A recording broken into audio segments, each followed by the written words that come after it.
Hello అండి. అందరికీ నమస్కారం. సో, గత 2 వీడియోలు మనవి వ్యవసాయం గురించి, కష్టం గురించే ఉంటున్నాయి కదా! వాటి యొక్క ఇంపాక్ట్ అనేది మనం కొంచెం డెప్త్‌గా చూడాలి. చూసి తెలుసుకోవాలి. తెలుసుకున్న తర్వాతకి ఆహ్, మన మనసుకి ఏం నచ్చుతుంది అనేటటువంటి దారిని మనం ఎంచుకొని, మనకి ఏది ఇంపార్టెన్స్ అన్నిటికంటే ఎక్కువ అనే ప్రయారిటైజేషన్ కరెక్ట్‌గా చేసుకొని, మనం ఆ దారిలో వెళ్ళగలిగేటటువంటి పరిస్థితిని మనం ఎప్పుడైతే కరెక్ట్‌గా అర్థం చేసుకుంటామో అది ఆటోమేటిక్‌గా వచ్చేస్తదండి. ఆ డెసిషన్ పవర్, ఆ డైవర్షన్ అనేది ఒకరు చెప్పాల్సిన అవసరం లేదు మనకి. ఇంతకు ముందుకు రోజుల్లో ఒక డికేడ్ కింద అనుకుందాం. ఒక డికేడ్ కూడా కాదు. ఒక 5, 6 ఇయర్స్, 8 ఇయర్స్ బ్యాక్ వరకు ఎలా ఉండేదంటే పరిస్థితి, ఒక ఎకరం నుంచి 20 బస్తాలు పండేటివి. 20 బస్తాలు. ఆ 20 బస్తాలు రైస్ పండేది ఎట్లా పండించేవాళ్ళంటే చాలా స్వచ్ఛంగా, ఆ బర్రె నుంచి, ఆవు నుంచి వచ్చిన ఎరువు, ఆ గడ్డి, వాటిని మాత్రమే ఎరువు కోసం వాడి, దాన్ని నేల మీద పెట్టి స్వచ్ఛంగా పండిస్తే మనకసలు రావాల్సింది ఎకరానికి దిగుబడి 20 బస్తాల రైస్. ఇప్పుడు ఒక్కసారి మనము కెమికల్స్ వాడడం మొదలుపెట్టిన తర్వాతకి ఒక ఎకరం నుంచి 50 బస్తాలు దిగుబడి వస్తుంది. 50 బస్తాల రైస్ దిగుబడి వస్తుంది.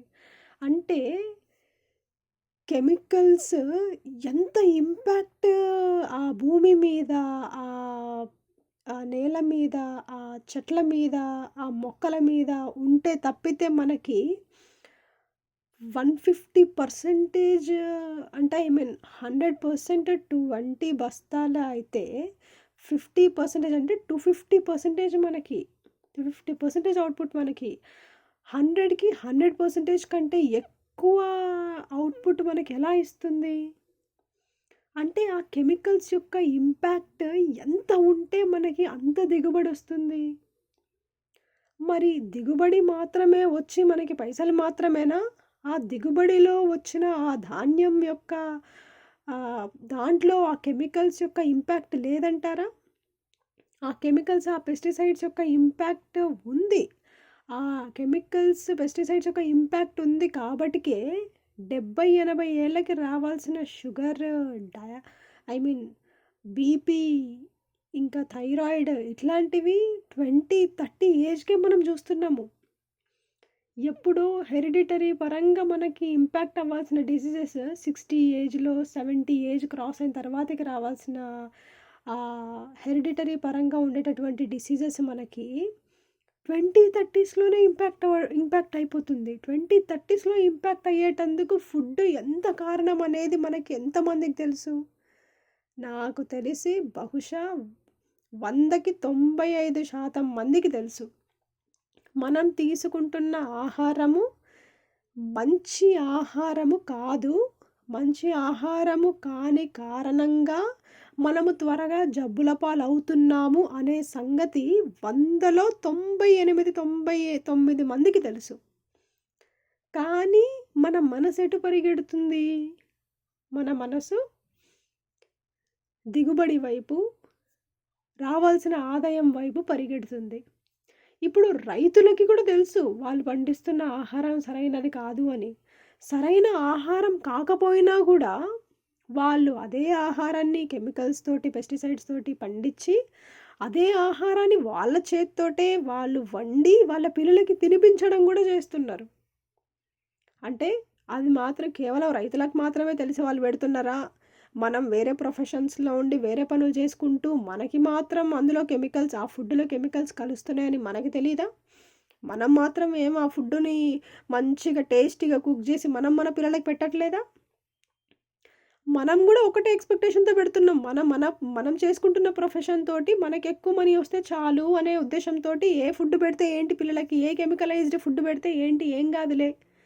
సంపాదన ఒకటే గదా!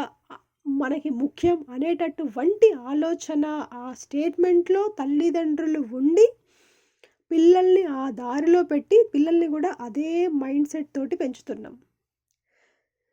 ఏ ప్రొఫెషన్ వాళ్ళైనా చేస్తుంది అదే. పైసలే మనకి ముఖ్యం. మనం ఏం తింటాము, మనం ఆరోగ్యాన్ని, మనం శరీరాన్ని మనం ఎలా చూసుకుంటాము అనేది ముఖ్యం కాదు. మనం చేస్తున్న పని కారణంగా ఒకరు నష్టపోకూడదు, కష్టపడకూడదు, ఒకరు అనారోగ్యం పాలవ్వకూడదు, ఒకరు సమస్యల పాలవ్వకూడదు. అది అధర్మం అనేటటువంటి ఆలోచన, ఆహ్, ఆహ్, ఇంటెన్షన్ లోపల నుంచి ఎవరికైనా వచ్చినా గూడా అది బ్రెయిన్ మనల్ని ఏం చేస్తుంటే డామినేట్ చేసేస్తుంది. నువ్వు ఇట్లాంటివన్నీ మాట్లాడకు, ఇలాంటివన్నీ ఆలోచించకు. నీ లగ్జరీ నువ్వు చూసుకో, నీ ఎంజాయ్మెంట్ నువ్వు చూసుకో, నీకు వచ్చే పైసా ఆదాయం గురించి నువ్వు చూసుకో అని. ఇప్పుడు అందరూ అట్లా ఆలోచించి, పెద్దలు, పేరెంట్స్ అందరూ అట్లా ఆలోచించి పిల్లలకి ఫుడ్డుని కాదండి వాళ్ళు పెడుతుంది, ఈ థాట్ ప్రాసెస్నే వాళ్ళు ఫుడ్డుగా ఫీడ్ చేస్తున్నారు పిల్లలకి. పిల్లలు ఇంకెట్లా తయారవుతారు పెద్దగా అయ్యేటప్పటికి? పక్కనోడిని ముంచైనా పర్లేదు, పక్కనోడిని జీరో చేసేసైనా పర్లేదు, వాడు ముందుకెళ్ళాలనే తీరుగా తయారవుతున్నాడు. అంటే ఇక్కడ సొసైటీ పాడవడానికి ఎవరు కారణం? వీళ్ళు కారణం కాదు అనే తీరుగా ఒక మనిషి అనేటోడు లేకుండా అందరూ సొసైటీ పాడవడానికి కారణం. దీన్ని మనము ఆపాల్సిన అవసరం ఉందా లేదా? ఉంది అనంటే దాన్ని మనం ఏ తీరుగా ఆపగలుగుతాము, ఏ తీరుగా ఆపగలగాలి? అసలు మనము ఎవరికి వాళ్ళు ఒక లాస్ట్ డికేడ్ 2 డికేడ్ల నుంచేనండి ఈ ప్రొఫెషనల్ పనులు ఇవి అవి లాయర్లు చదువులు, ఆ పెద్ద చదువులు ఈ పెద్ద చదువులు పెరిగాయి.